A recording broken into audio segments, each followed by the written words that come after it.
Okay, so dito pala tayo ngayon sa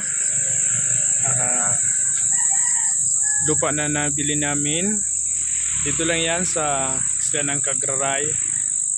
Maliit lang para sa isang typical na farm. Sukat lang naman ito ay 25 by 25. Malapit lang ito sa gilid ng kalsada. Yan. Karamihan ng tanim ko rito ay mga saging para hindi makabilo yung mga damo. Meron din akong konting core garden, siyempre para may pang konsumo. Malaking katapiran na yan pag namunga, nabangan yung mga tanim. Ayan, mga kamuting kahoy.